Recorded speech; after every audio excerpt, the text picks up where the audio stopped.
Hola, ¿qué tal? Soy el doctor Víctor Gutiérrez Bernal. El día de hoy nos tocó compartir con ustedes el tema de crisis convulsivas en el consultorio. Es un tema muy extenso y el tiempo es muy corto, por lo que vamos a intentar avanzar lo más rápido que podamos, ¿de acuerdo?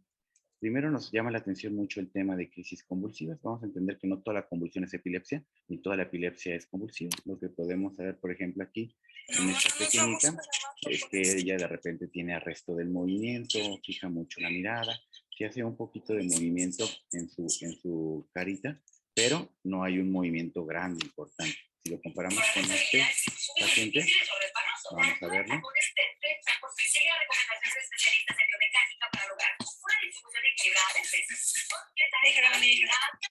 Si se fijan, ese último paciente lo que hizo era muchos movimientos, tenía movimientos clónicos, tenía movimientos mioclónicos y hacía una gran cantidad de repertorio de diferentes movimientos que incluso iban cambiando conforme va avanzando la crisis. Esa podríamos hablar de una crisis convulsiva y la otra más bien es una crisis epiléptica que no es motora, ¿verdad?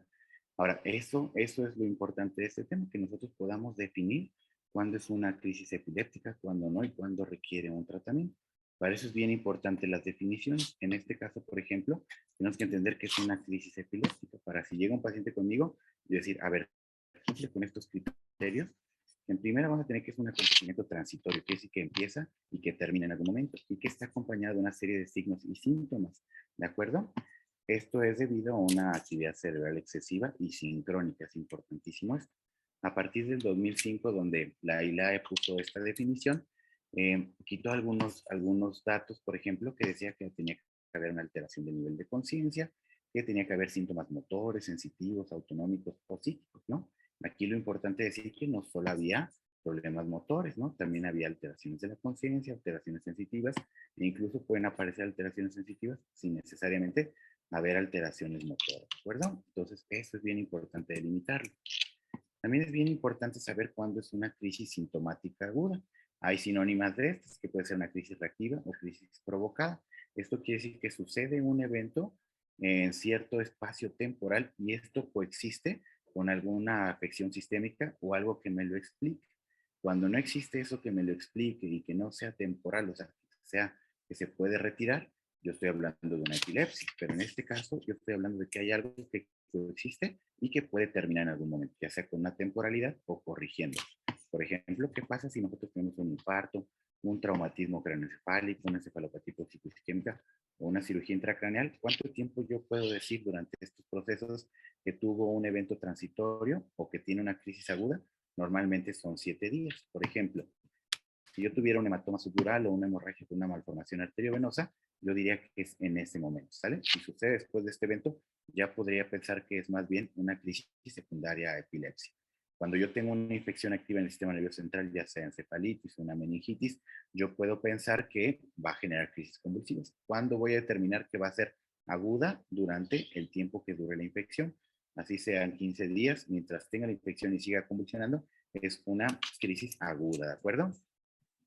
¿Qué pasa cuando tengo una intoxicación? Normalmente dejamos de 24 hasta 48 horas, que es el tiempo al que estuve expuesto a esta intoxicación, al igual que las alteraciones metabólicas, ya sea la glucosa, ya sea problemas del sodio, el calcio incluso. Cuando pasamos 24 horas después de esta alteración, digamos, y la corrijo, todavía puedo tener crisis sintomáticas agudas. Todo esto quiere decir que yo no tengo epilepsia, ¿verdad? Son crisis que van a autolimitarse, van a controlarse al corregir los eventos o pasar cierto tiempo.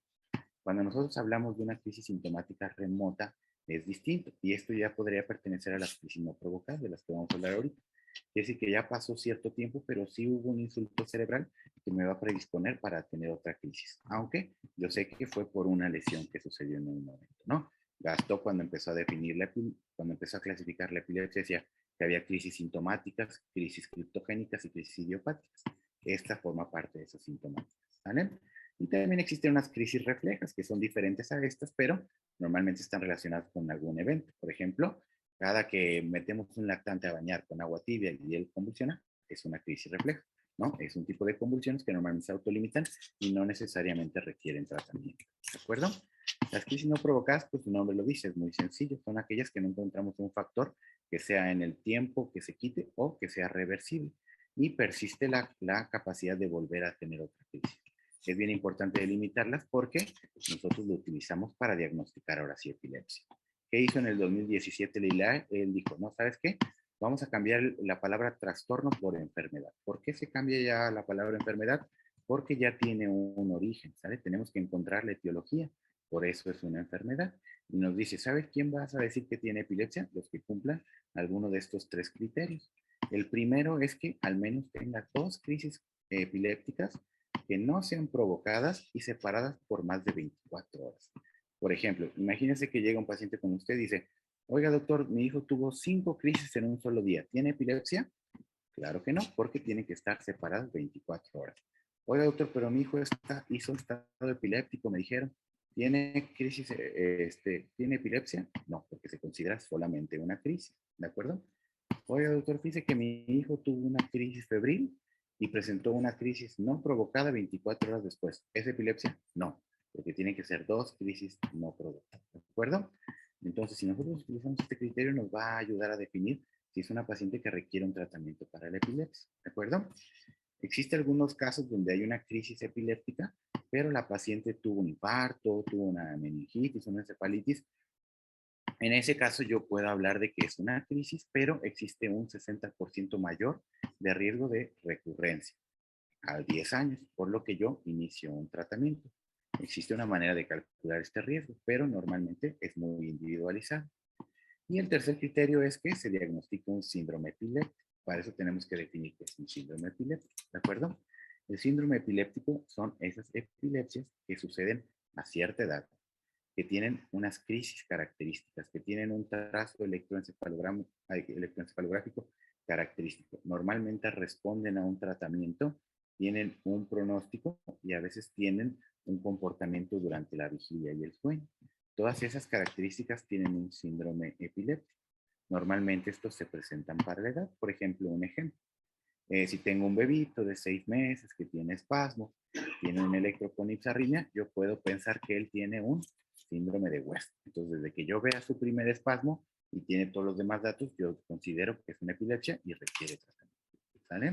Cuando hablamos nosotros, por ejemplo, de ictiogénesis, estamos hablando de la capacidad que tiene la célula para generar crisis convulsivas. Todos tenemos ictiogénesis. Aunque nosotros no tengamos epilepsia, tenemos esa capacidad en la célula. Todas las células descargan. Pero ¿qué pasa cuando esa célula empieza a descargar de una manera sincrónica, anormal, descontrolada? Entonces, en ese momento yo estoy hablando de ictiogénesis, ¿vale? La ictiogénesis es todo el proceso que pasa de un evento ictal a un periodo post-ictal, ¿de acuerdo? Y la epileptogénesis es diferente, ¿no? Yo puedo tener ictiogénesis y no tener epilepsia. Pero cuando yo tengo epileptogénesis, quiere decir que ya hay un daño estructural o funcional que va a hacer que perduren estas crisis o que las tenga más adelante, ¿de acuerdo? Ya teniendo bien esas definiciones, ahora decimos, ¿sabes qué? Llegó al consultorio un paciente que me dijo que tuvo una crisis. ¿Y sabes qué? Concuerda con la definición de una crisis epiléptica, ¿no? Son síntomas motores, son transitorios, tiene síntomas sensitivos y se terminó solita, ¿de acuerdo? Ahora, ¿tiene criterios de epilepsia? ¿Ha tenido más de 2 eventos separados 24 horas? ¿O tuvo un evento y tuvo una lesión que lo pudo predisponer para tener más crisis? ¿O tiene un síndrome epiléptico? Ya que definieron eso, dicen, no, pues sí, sí tiene criterios para una crisis epiléptica y puede ser epilepsia. Entonces, yo lo que tengo que hacer es clasificarla. A partir del 2017 se propuso una nueva clasificación. La ILEA nos propone clasificarla en 4 niveles. El primer nivel es donde casi todos nos quedamos, ¿vale? ¿Se vale quedarse en ese nivel? Se vale, pero lo ideal es llegar hasta el cuarto. ¿A quién le corresponde llegar hasta el cuarto? A todo médico que trate un paciente, ¿de acuerdo? No es solo exclusivamente los neurólogos. Entonces, vamos a ver, por ejemplo, vamos a intentar clasificar esta crisis. Este es un pacientito. Vamos a verlo primero.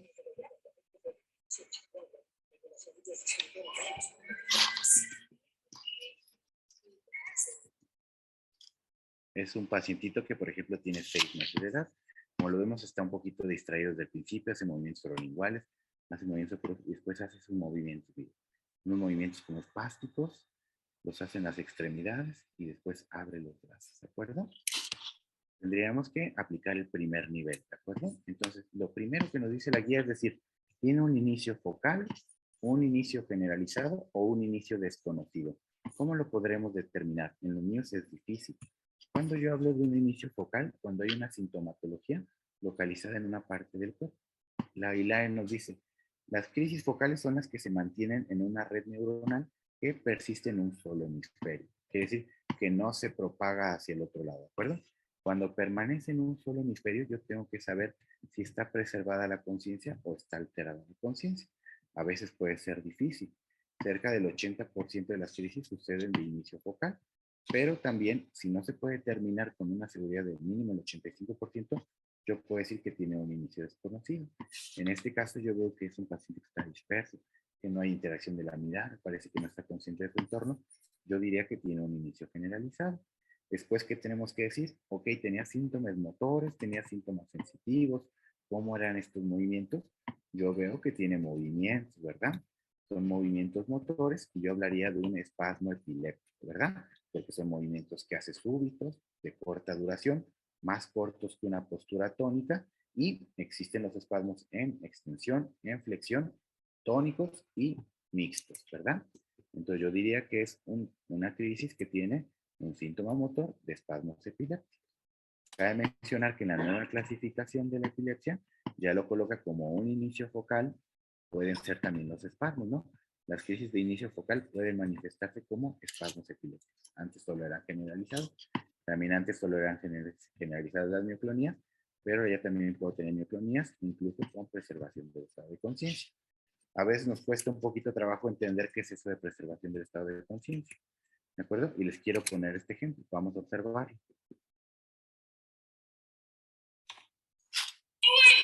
Mueve, yo soy imparable. Mamá, yo sé que no me va a pasar nada. Entonces, te mueve el pie. Yo sé que no me va a pasar nada. Entonces, muévete, hijo, ven. Yo sé. ¿De acuerdo? Entonces, en esa crisis, nosotros podemos ver que el paciente está consciente, le está hablando su mamá, y en ese momento él está verbalizando, incluso le contesta, él dice, yo sé que puedo parar la crisis. La mamá le intenta ayudar para decir, ¿sabes qué? Te tiene que parar tu crisis, ¿de acuerdo? Pero entonces, en esa, ¿cómo la clasificaríamos? Primero vemos que es un inicio focal, ¿no? Vemos cómo está muy localizado hacia un hemicuerpo, el niño puede voltear, ¿de acuerdo? Tiene la conciencia preservada, ¿de acuerdo? Eso es importantísimo. Quiere decir que solo se está localizando la actividad epiléptica en un solo hemisferio y tiene movimientos clónicos, tiene movimientos también un poquito tónicos, pero en realidad preservan más los movimientos clónicos, ¿de acuerdo? Vamos a poner otro ejemplo. Miren, por ejemplo, en ese momento, pues la crisis empieza. Él está totalmente generalizado, está bilateral las crisis, con movimiento en las cuatro extremidades. Él incluso tiene una postura aversiva izquierda y no vemos que haya ningún tipo de preservación de la conciencia.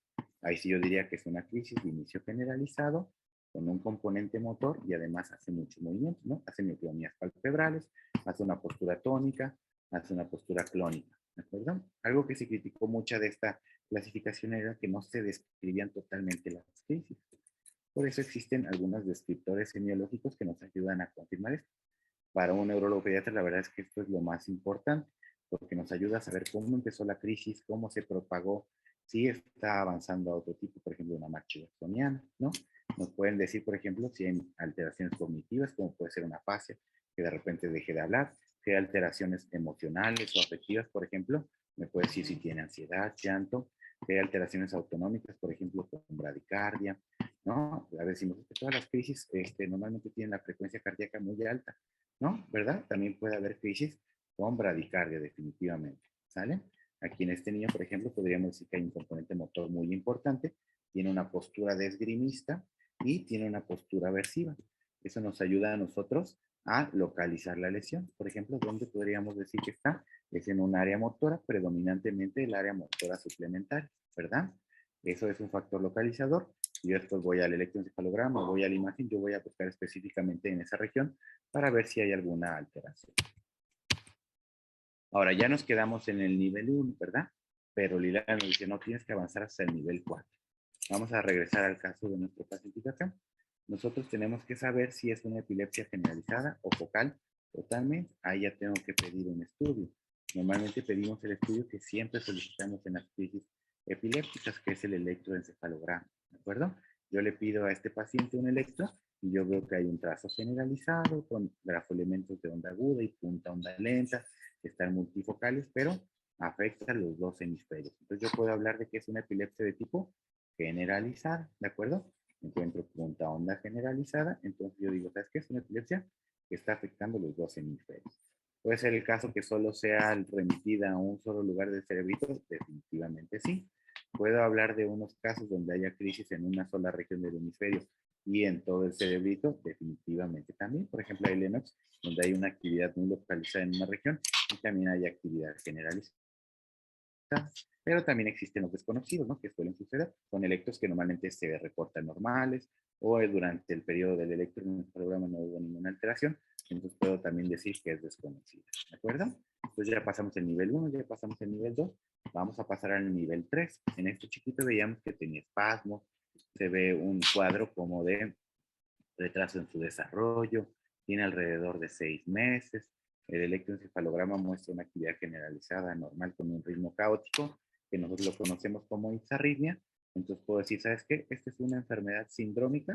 Definitivamente sí, es un síndrome de West. Coincide con una edad, con un tipo de crisis característico, con un electroencefalograma específico y tiene un tratamiento que normalmente es la ACTH o la vigabatrina, dependiendo en ocasiones la causa, ¿de acuerdo? Ahora, ¿cuál es el siguiente nivel? Normalmente tenemos que determinar la etiología, ¿de acuerdo? La etiología es muy difícil identificarla en muchos casos. Hay veces que puede ser estructural, puede ser alguna enfermedad genética. Actualmente tenemos muchos paneles genéticos que nos ayudan a esto. Puede ser de origen infeccioso, en ese momento tenemos hepatitis y manifestarse como ya una epilepsia establecida. Puede haber alteraciones metabólicas como errores innatos del metabolismo, o puede haber epilepsias autoinmunes como una encefalitis autoinmune, ¿de acuerdo? Entonces, ¿qué hacemos? Nosotros seguimos investigando a nuestro paciente. Eh, Dependiendo la edad o la etapa de aparición de la epilepsia, van a haber diferentes causas, ¿no? Sabemos que en el periodo neonatal la principal causa es la encefalopatía hipocito-isquémica, hasta en un 45%. Las hemorragias intracraneales, sobre todo las parenquimatosas, nos pueden generar también epilepsia muy, muy localizada, en un 30%. Las infecciones incluso in utero, es muy fácil que lleguen a tener crisis. Y los errores en el metabolismo, que suelen ser el 2%, ¿no? Aquí, por ejemplo, hay alteraciones en condiciones metabólicas que nos pueden dejar una lesión que perdure y esto nos predisponga a tener más crisis epilépticas, ¿de acuerdo?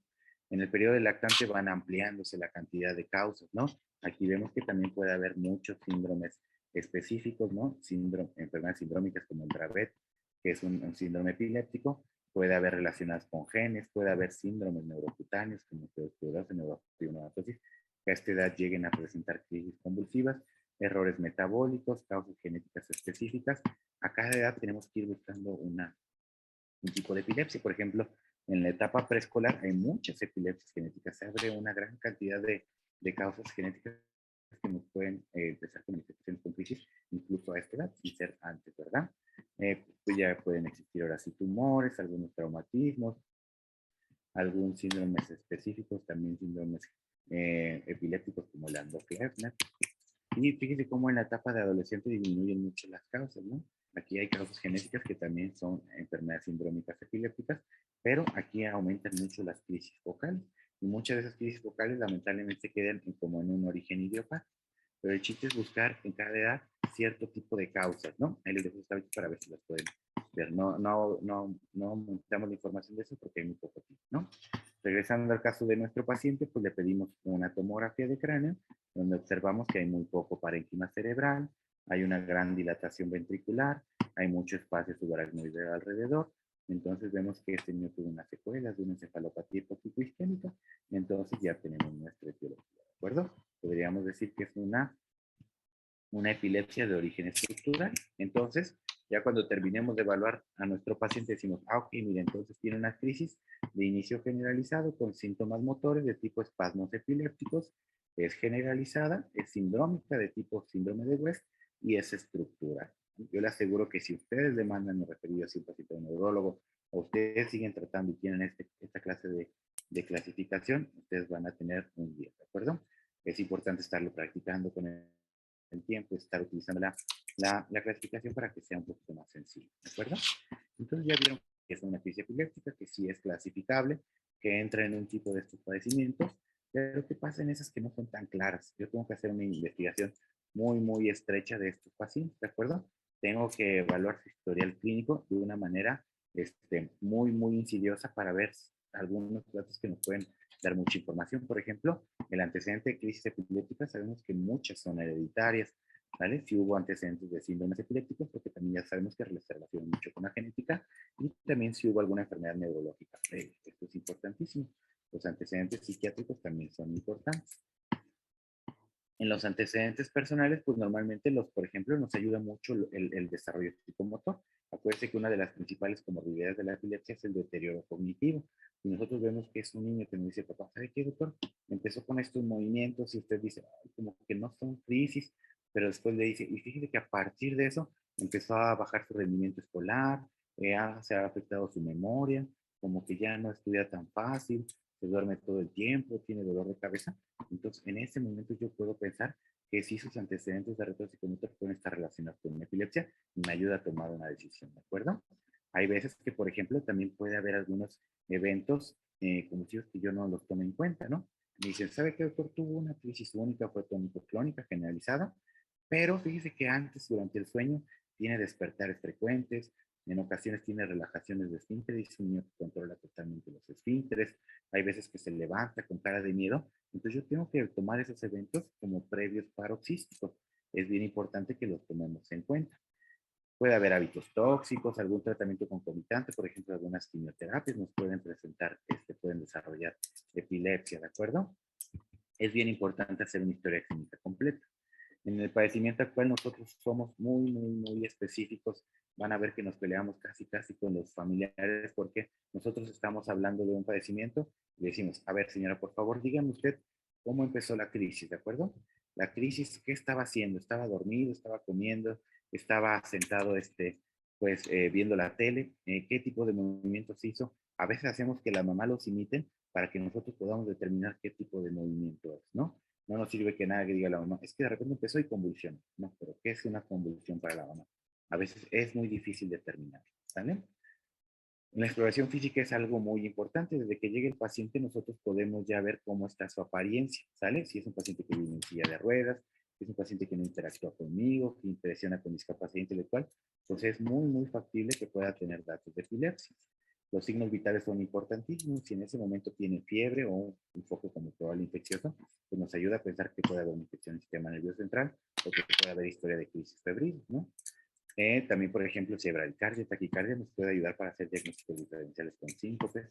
Por ejemplo, en enfermedades como la encefalopatía posterior reversible que da en pacientes hipertensos, ¿no? La cabeza y el cuello son importantísimos. Por ejemplo, ver el perímetro cefálico nos puede hablar de una enfermedad neurológica previa, alguna malformación congénita, un TORCH, que nos puede predisponer para epilepsia.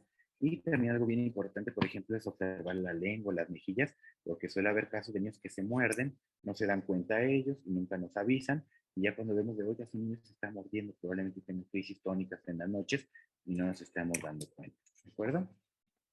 Los ojos es importante revisar. Nosotros revisamos de rutina el fondo de ojo. Tenemos que ver si hay cataratas, si hay alteraciones retinianas, se relacionan con enfermedades degenerativas. También problemas en el corazón, alteraciones en el ritmo. Nos puede hablar de disautonomía, síncopes, que son diagnósticos diferenciales. Cuando hablamos de problemas respiratorios, hay síndromes pusígenos, ¿no? Que nos pueden generar movimientos anormales, espasticidad, como en un coqueluchoide, por ejemplo, o las apneas definitivamente en los neonatos, ¿verdad? Cuando hablamos de alteraciones en gastrointestinales, pues definitivamente la hiperbilirrubinemia es un factor importante, afecciones del hígado que nos pueden hacer enfermedades degenerativas, errores innatos del metabolismo. Hay niños que de repente se llegan a fracturar los huesos de manera inexplicable, se caen de una altura que ellos no recuerdan, se levantan y dicen como si nada, unas crisis mioclónicas donde de repente hay arresto del movimiento.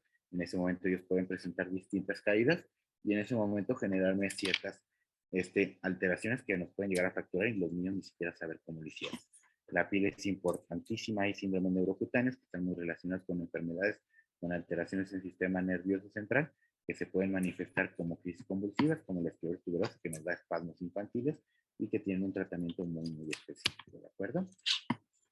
Claro que la exploración neurológica es importantísima para ver si hay datos de focalidad, si hay alteraciones en un área motor, en un área de lenguaje, que eso nos puede predisponer también a tener mayor riesgo de presentar crisis convulsivas. ¿no?